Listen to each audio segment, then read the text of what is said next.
सीता जी के पूर्व जन्म की क्या कहानी है। देखिए, हाल ही में मैं आनंद रामायण पढ़ रहा था तो मुझे उसमें कहानी मिली। मेरा नाम है अखिल और यह है रेडियो सिटी और मैं रेडियो सिटी पर पौराणिक कहानियां सुनाता ही हूं। मैंने कहा यहाँ पर वीडियो फॉर्मेट में भी आपके लिए लेकर आए। तो आनंद रामायण में सीता जी के पूर्व जन्म की बड़ी ही विस्तृत कहानी है, बहुत लंबी कहानी है। मैं कोशिश यही करूंगा कि पूरी कहानी आपको सुना पाऊं, या अगर कुछ छोटा होगा तो मैं थोड़े से छोटे में भी आपको समझा पाऊंगा।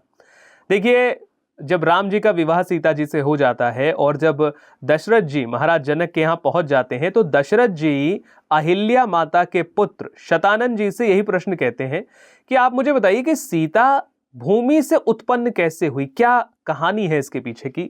तो जो मुनि शतानंद बताते हैं वो मैं आपको सुनाता हूं। बड़ी ही विस्तृत कहानी है। वो कहते हैं कि हे राजन, आपने जो मुझसे पूछा है बहुत अच्छा किया है, मैं बताता हूं, आप ध्यान से सुने। पूर्व काल में पद्माक्ष नाम का एक प्रसिद्ध राजा था। उसने सब लोगों को लक्ष्मी की कामना में तत्पर देखकर मन में यह सोचा कि मैं तपस्या करके लक्ष्मी जी को ही अपनी पुत्री बना लूंगा। ऐसा निश्चय करके उन्होंने लक्ष्मी जी की कठोर तपस्या की और जब लक्ष्मी जी प्रसन्न होकर सामने खड़ी हुई तो पद्माक्ष ने उनसे कहा कि आप मेरी पुत्री बनकर आइए।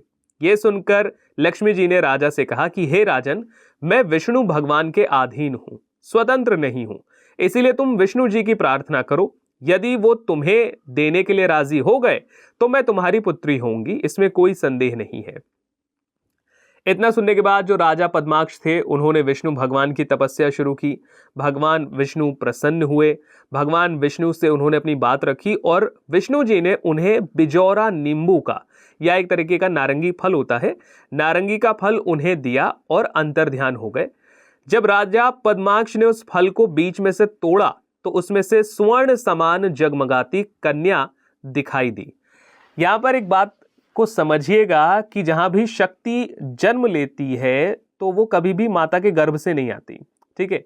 हमेशा ये कहा जाता है कि वो कहीं से प्रकट हुई हैं। इवन अगर आप देवताओं के भी जन्म को देखेंगे तो वो किसी दूसरे माध्यम से गर्भ में आते हैं। यहां पर शक्ति की अगर बात करें तो सीता माता जो है वो भी प्रकट हुई। तो यहां पर भी ऐसा हुआ, सीता माता जो है वो गर्भ में नहीं आई हैं पद्माक्ष जी की पत्नी के, उन्हें एक फल में से मिली है, ठीक है। आगे बढ़ते हैं।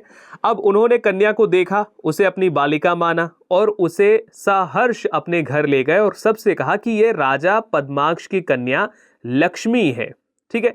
उस राजा ने अपनी पुत्री को बड़े लाड़ प्यार से पाला। वो शुक्ल पक्ष की चंद्रमा की तरह बहुत तेजी से बढ़ने लगी, जिसके बाद राजा के मन में यही आया कि भाई मैं अब इसका विवाह किससे करूं, क्योंकि अब लक्ष्मी स्वयं पुत्री के रूप में है तो वो किसी भी ऐसे वैसे के साथ तो ब्याह करेंगी नहीं। तो उनके मन में यही विचार आया कि अब मैं किससे इनकी शादी करूं। तो उन्होंने एक स्वयंवर रचाया। उसी स्वयंवर में उन्होंने यज्ञ भी आरंभ कर दिया।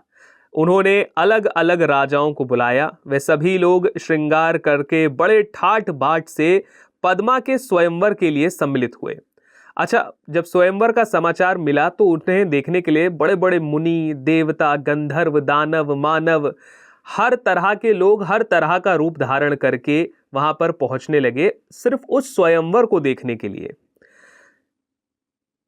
राजा ने स्वयंवर में प्रण लिया था कि जो भी अपने शरीर को आकाश के नीले रंग से रंग लेगा वो मेरी पद्मा कन्या का पति माना जाएगा। यहाँ पर विष्णु जी भी नीले रंग के होते हैं तो शायद उनके मन में यही विचार आया होगा।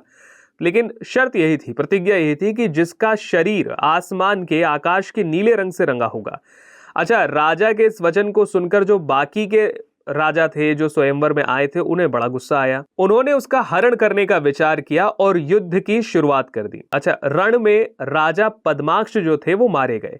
बताया जाता है कि इसको देखकर ऋषि मुनि बाद में ये कहते थे कि जब लक्ष्मी कहीं अकेली रहती है, जहां उनके स्वामी ना हो, नारायण ना हो, तो लक्ष्मी आपका भला नहीं करेंगी, वो आपको किसी ना किसी तरीके से बिगाड़ देंगी। इसीलिए कहते हैं कि किसी के घर में अकूत संपदा है और वो धर्म कर्म में नहीं लगा है तो पैसा बिगाड़ देगा। वो कभी नशे का लती हो जाएगा, उसके घर में कोई बीमार पड़ जाएगा तो वो लक्ष्मी खराब कर देती है, बिगाड़ देती है। यहाँ भी राजा पद्माक्ष के साथ ऐसा ही हुआ कि सिर्फ लक्ष्मी को लिया, सिर्फ लक्ष्मी के लिए ऐसा नियम रखा कि कोई और उन्हें ले ना पाए स्वयंवर में।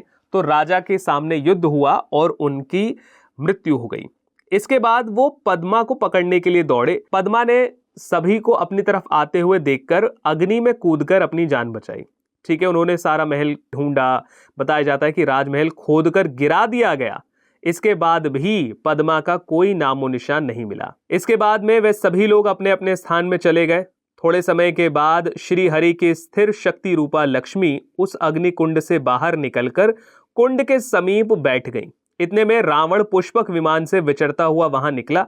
आकाश मार्ग से उसने अग्नि कुंड के बाहर बैठी पद्मा को देखा और उसके बारे में सारी बातें जान ली कि किस प्रकार से ये अग्निकुंड में कूदी थी, राजा पद्मा की पुत्री हैं, वगैरह वगैरह। अब रावण उन्हें पकड़ने के लिए पद्मा के पास गया और पद्मा ने क्या किया, फिर से वो अग्नि में प्रवेश कर गई। उनको अग्नि में प्रवेश करते हुए देखकर रावण ने कहा कि हे पद्मे, तुमने पहले भी अग्नि में प्रवेश करके राजाओं और देवताओं को बड़ा भारी दुख दिया है। मैंने तुम्हारा निवास स्थान देख लिया है।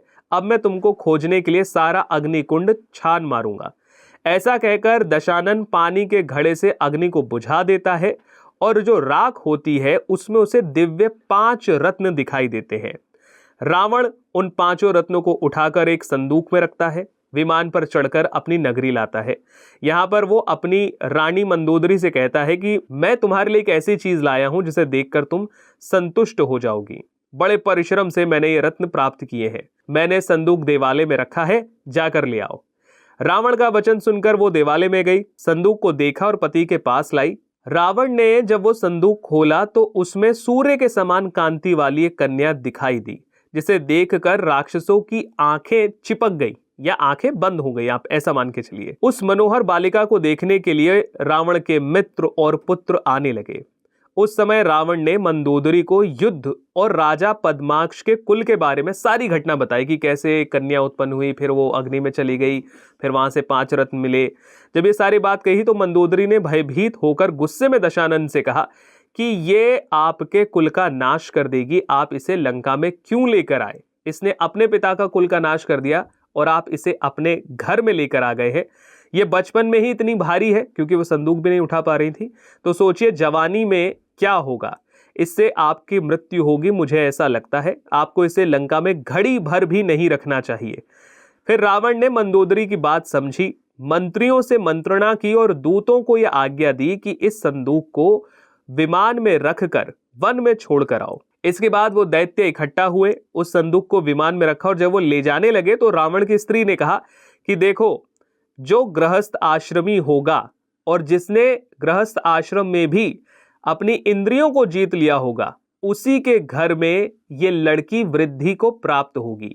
यहाँ राजा जनक की बात एक तरीके से हो रही है, जो राजा होते हुए भी ऋषि के स्वभाव के थे, यानी कि गृहस्थ आश्रम में होते हुए भी उन्होंने अपनी इंद्रियों को जीत लिया था। उसके बाद आप भी जानते हैं, मैं भी जानता हूं कि क्या हुआ। राजा जो जनक थे, उनके राज्य में अकाल पड़ा, तो वहां पर एक नियम था कि भाई अगर राजा जो है अपनी पत्नी के साथ खेतों को जोते तो ये अकाल दूर हो जाएगा। तो राजा जनक बड़े ही उत्साह के साथ आते हैं। अच्छा, राजा जनक के कोई पुत्र या पुत्री भी नहीं होती हैं उस समय तक, तो वो धर्म कर्म में बहुत लगे हुए होते हैं और फिर वो हल लेकर अपनी पत्नी के साथ खेत को जोतने के लिए निकलते हैं और तभी ये हल जो है वो नीचे जमीन में गड़े हुए संदूक से भिड़ता है, लड़ता है। आवाज आती है। जब यहाँ पर खुदाई की जाती है तो एक संदूक मिलता है जिसमें कन्या होती हैं, जो सीता होती हैं। और क्योंकि ये राजा जनक को प्राप्त होती हैं, राजा जनक उन्हें अपनी पुत्री के रूप में सहर्ष स्वीकार करते हैं। और सीता माता के बाद में ही दूसरी भी उनकी पुत्री होती है, जिनका विवाह, अगर मैं गलत नहीं हूं तो, लक्ष्मण जी के साथ होता है। तो ये थी सीता माता के पूर्व जन्म की कहानी। देखिए, कई बार कैसा होता है कि हम अगर कोई ग्रंथ पढ़ते हैं तो उसकी कोई कहानी होती है, जो बैक स्टोरी जो होती है वो आपको दूसरे ग्रंथ में मिलती है। इसीलिए रामायण अगर आप पढ़ रहे हैं वाल्मीकि जी द्वारा रचित, तो आप आनंद रामायण भी पढ़िए, आपको वो कॉम्प्लीमेंट करेगी। आपको समझ में आएगा कि अच्छा, इस कहानी का कुछ मिसिंग हिस्सा इस कहानी में आपको मिल जाएगा। हालांकि रामचरितमानस एक ऐसा ग्रंथ है जिसके बारे में कहा जाता है कि वो अपने आप में सफिशिएंट है, आप उसे आराम से पढ़िए, आपको सारी चीजें गोस्वामी जी ने इस प्रकार से लिखी हैं कि आपको सब समझ में आएगा। लेकिन फिर भी अगर आप स्टडी कर रहे हैं, आप अपने पर्पस के लिए पढ़ रहे हैं, आप जानना चाहते हैं, तो आपको एक टाइम पर एक से ज्यादा ग्रंथ साथ में लेकर चलने पड़ेंगे।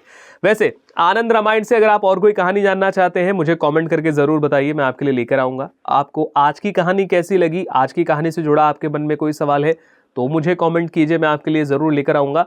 और इस वीडियो को शेयर कीजिए ताकि ज़्यादा से ज़्यादा व्यूज़ इस पर आएँ। लाइक कर देंगे तो हमारे लिए अच्छा होगा, हमको लगेगा कि हाँ, आपको इस तरह की वीडियोज़ पसंद आ रही हैं।